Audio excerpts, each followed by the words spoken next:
नमः संस्कृताय दोस्तों, यूट्यूब से मैं साधना आप सबका स्वागत एवं अभिनंदन करती हूँ।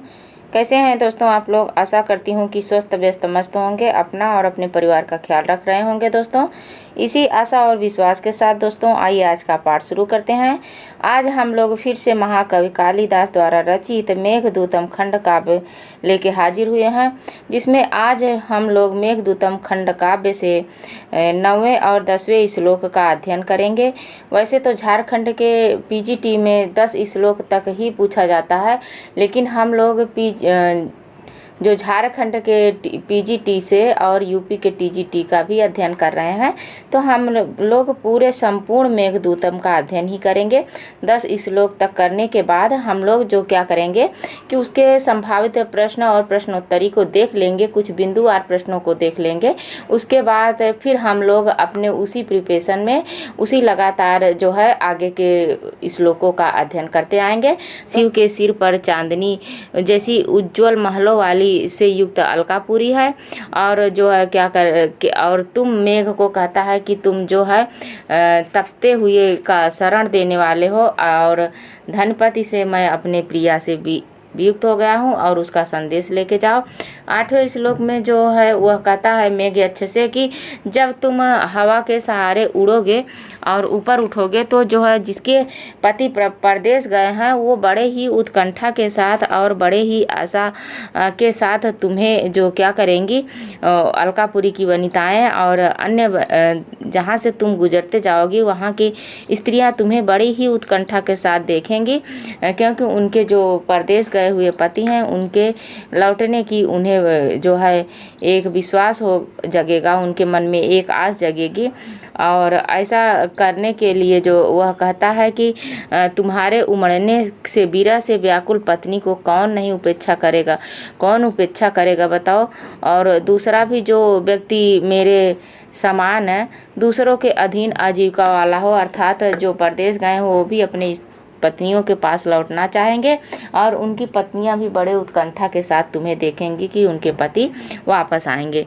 तो आइए हम लोग 9वें श्लोक से अपने पाठ की शुरुआत करें।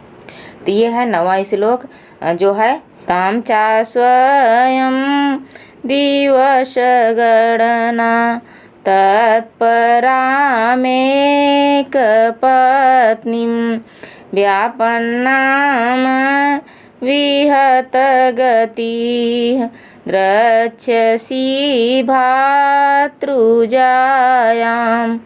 आशाबन्धः कुसुम सदृशं प्रायशोऽहङ्गनानां सद्यः पाति प्रणयि हृदयं विप्रयोगे।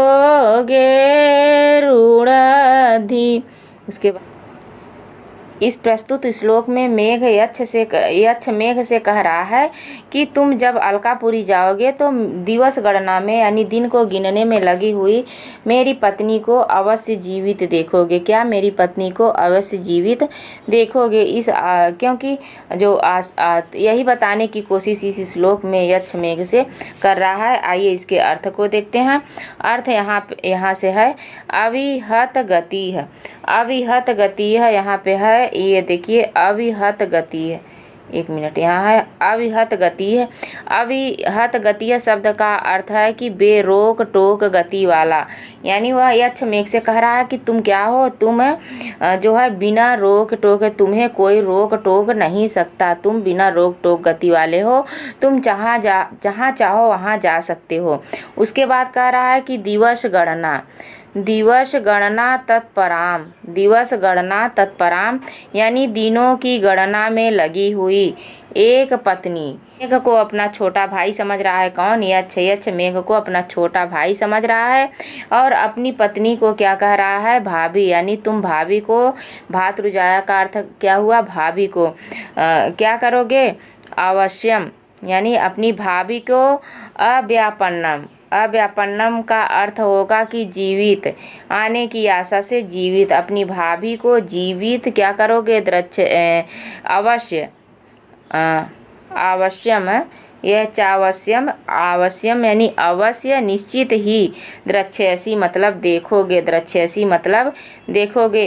तो ये दो लाइनें का जो अर्थ है वह यह है कि हे मेघ, वह मेघ को कह रहा है कि अविहत गति, हे मेघ तुम बिना रोक टोक वाला हो और दिवस गणना में लगी हुई अपनी भाभी। एक पत्नी का अर्थ होता है कि पतिव्रता, दिवस गणना में लगी हुई पतिव्रता भाभी को जीवित निश्चित ही देखोगे। क्या होगा? निश्चित ही देखोगे।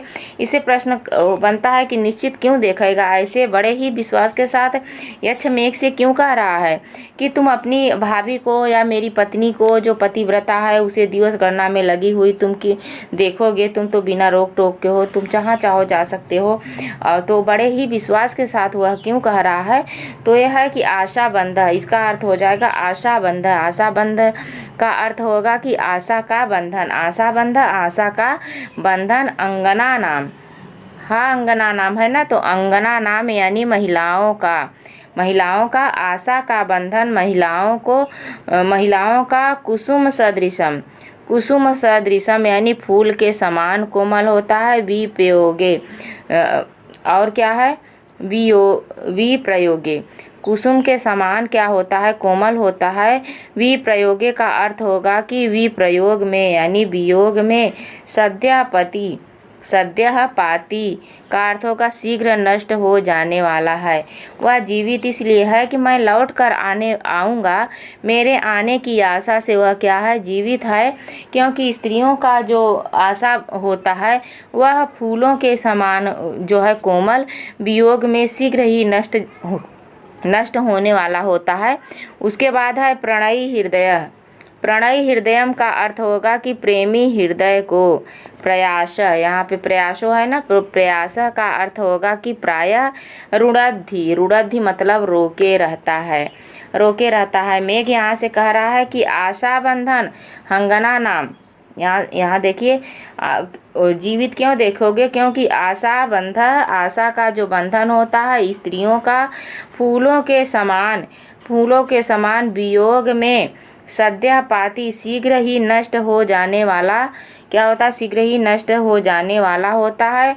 प्रणयी हृदयम प्रेमी हृदय को प्रायः अक्सर हमेशा क्या करता है? रुणद्धि मतलब रोके रखता है। क्या रोके रखता है? इस पूरे श्लोक का अर्थ हो जाएगा कि हे मेघ, वह मेघ से प्रार्थना करते हुए कह रहा है कि हे मेघ, आशा गति वाले तुम दिन गणना में लगी हुई उस पतिव्रता भाभी को अवश्य ही जीवित देखोगे। क्योंकि आशा का बंधन फूल के समान शीघ्र को मिलाने वाला होता है, जो स्त्रियों के प्रेमी के हृदय को वियोग में प्रायः थामे रहता है। जब स्त्रियां वियोग में रहती हैं या उसके पति परदेश चले जाते हैं तो उनके आशा लगी रहती है कि जो है वो एक न एक दिन ज़रूर लौट के आएंगे। दुख तो रहता ही है लेकिन उनके लौट के आने की आशा रहती है। इसीलिए मैं 1 वर्ष के लिए ही शापित हुआ हूँ और शाप के कारण मैं उससे दूर हो गया हूँ। वियोग में है मेरी पत्नी तुम्हारी भाभी, लेकिन वह क्या है कि जो है वह दिवस गणना में लगी हुई अपने आशा को रोके रखे हुए जीवित जरूर होगी। उसे आशा है कि मेरा प्रेमी या मेरा यक्ष जरूर ही वापस आएगा। तो आइए इसके हम लोग जो है व्याकरणात्मक टिप्पणी देखते हैं। व्याकरणात्मक टिप्पणी में हम लोग सबसे पहले समास को देखेंगे। समास में क्या है कि दिवस गणना तत्परा, यहाँ पे यह है कि दिवस गणना तत्पराम में कौन सा समास है? तो इसमें है षष्ठी तत्पुरुष। कौन सी? षष्ठी तत्पुरुष है।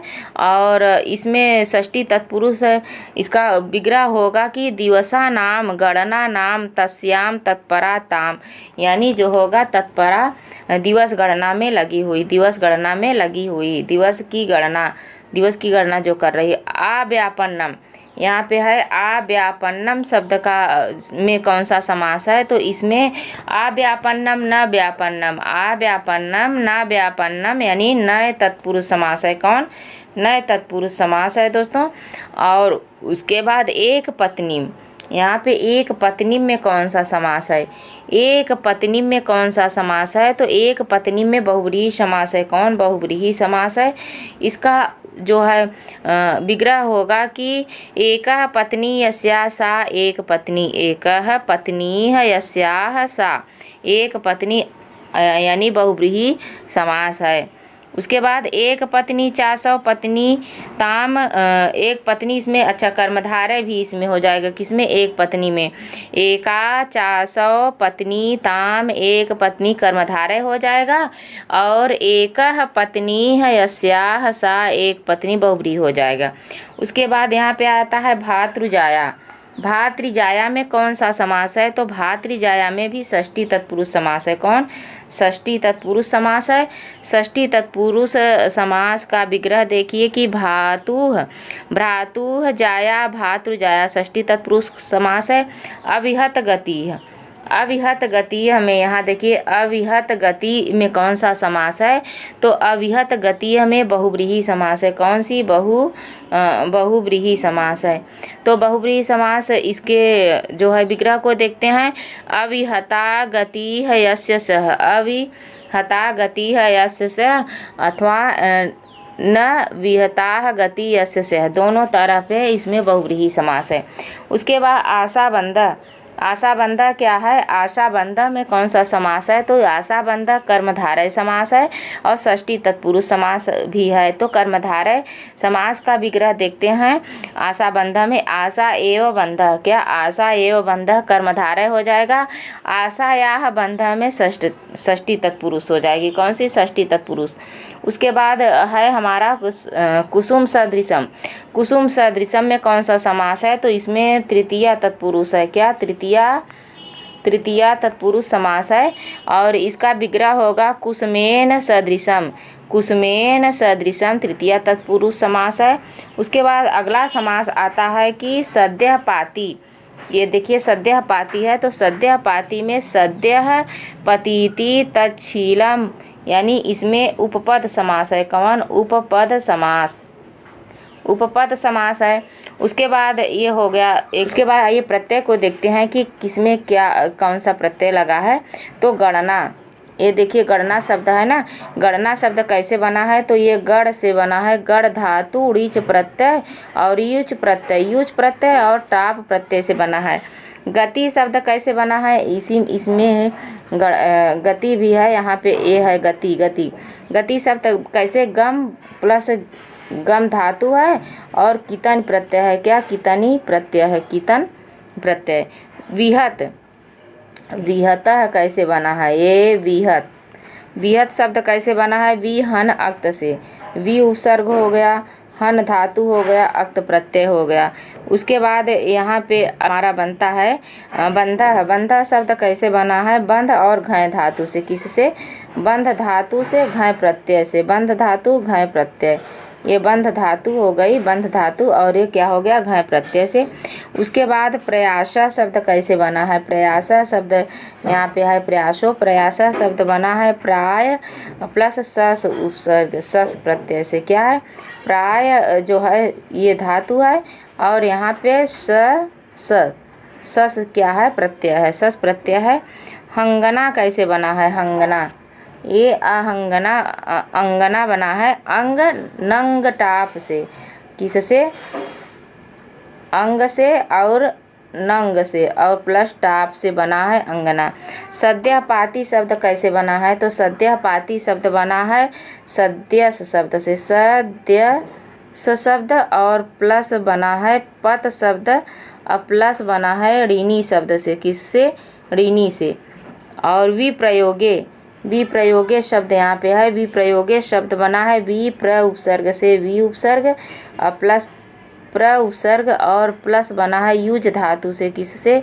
युज धातु से बना है घय प्रत्यय से। किससे? घय प्रत्यय से बना है दोस्तों। उसके बाद इसमें आइए देखते हैं धातु कौन कौन सी। द्रच्छेसी में कौन सी? ये यहाँ पे देखिए द्रच्छेसी है, ये द्रच्छेसी में दृश्य धातु लट लकार मध्यम पुरुष एक वचन का रूप है। ये दृश्य, एक मिनट, यहाँ पे ये द्रच्छसी है। द्रच्छसी में यहाँ पे दृश्य धातु है और लीट लकार है। लीट लकार है और किस मध्यम पुरुष एक वचन का रूप है। रुड़द्धि, रुड़द्धि शब्द क्या है तो रुद्ध धातु है। रुड़द्धि में रुद्ध धातु है, इसमें लट लकार है और प्रथम पुरुष एक वचन का रूप है। और इस पूरे श्लोक में जो अलंकार है तो वह इसमें अलंकार है उपमा अलंकार है। क्यों? क्योंकि कुसुमेन तुल्य इति कुसुम सदृशम के कारण इसमें उपमा अलंकार हो गया है। कौन सा अलंकार हो गया है? उपमा अलंकार है दोस्तों। उसके बाद इससे कुछ बनने वाले प्रश्न को देख लेते हैं। इसमें प्रश्न क्या बनता है तो सबसे पहले बोलती जाऊंगी, आप लोग देखिए। ताम शब्द किसके लिए प्रयोग हुआ है? ताम शब्द यक्षणी के लिए प्रयोग हुआ है। उस यक्षणी को चाशवम तुम अवश्य ही उस यक्षणी को अवश्य ही दिवस गणना में लगी हुई एक पतिव्रता को देखोगे, ऐसा कह रहा है ना। तो ये जो है ताम शब्द यक्षणी के लिए है। अव्यापन्नम शब्द का अर्थ होता है जीवित। क्या अव्यापन्नम शब्द का अर्थ होता है जीवित। भातृजाया शब्द किसकी है? भातृजाया किसकी है तो भातृजाया जो है वह मेघ की है और यह यक्षणी के लिए प्रयोग हुआ है।